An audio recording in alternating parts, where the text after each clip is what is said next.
நீங்களே சொல்லியிருந்தீங்க, கும்பராசிக்காரர்கள வந்து கல்யாணம் பண்றது பெரிய யோகம் அப்படின்னு சொல்லியிருந்தீங்க. அப்படி இருந்தும் கும்பராசி பெண்களுக்கு வந்து தன்னுடைய கணவன் வந்து தன்னை நல்லா புரிஞ்சுக்கவே இல்ல அப்படின்னு இன்னமும் நெறைய பேர் வந்து ஃபீல் பண்ணிட்டு இருக்காங்க. ஸோ அவங்களுக்கு இந்த காலகட்டம் எப்படி இருக்கு? பொதுவாவே வந்து பார்த்தீங்கன்னா, ஏன் இந்த பிரச்சனை? ஏன் இந்த போராட்டம்?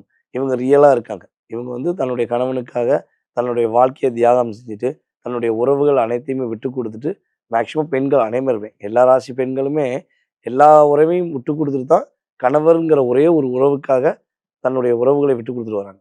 அதுவும் கும்பராசிக்காரங்க தன்னுடைய படிப்பு, தன்னுடைய எல்லா விதத்தையும் கணவருக்காக அர்ப்பணிக்கக்கூடிய ஆற்றல் கொண்டவங்க தான் கும்பராசி பெண்கள்.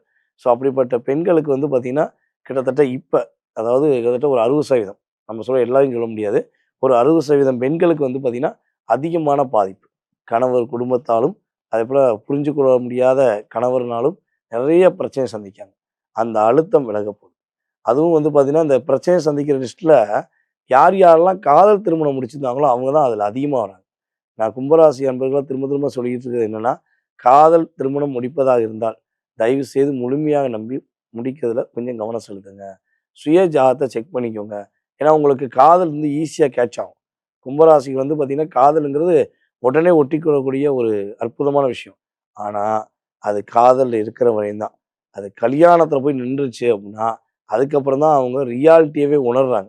ஏன்னா, இவங்க உண்மையான பாசம் வச்சுருக்காங்க. உண்மையான அன்பு வச்சுருக்காங்கன்னு காதலிச்சுடுறாங்க. அந்த காதல் இருக்கிறதுலயும் அவங்க அப்படித்தான் இருக்காங்க. மானே, தேனே, பொன்மானே அப்படின்னு பாசமழைய பொழியிறாங்க. ஆனா, கல்யாணம் முடிச்சப்ப தான் அவங்க ரியாலிட்டி குணத்த இவங்க உணர்றாங்க. உணரும்போது தான் தெரியுது நெறைய பிரச்சனைய சந்திக்கிறாங்க. ஸோ அந்த நிலையில இப்ப காதல் திருமணம் முடிச்ச பெண்கள் நெறைய பிரச்சனைய சந்திக்கிறாங்க. ஏன்னா, இவங்க உண்மையான அன்ப காட்டிக்கிருக்காங்க. இவங்க அன்ப அவங்க கணவர் ஏற்றுக்கொள்ளாமல், வேற உறவுகளையோ, வேற நபர்களையோ நாடி சென்று, அதனால நெறைய ஏமாற்றத்த சந்திக்காங்க. ஸோ அந்த நிலையில இருக்கவங்களுக்கு உறுதியா கிரக ரீதியா மாற்றம் ஏற்படும்.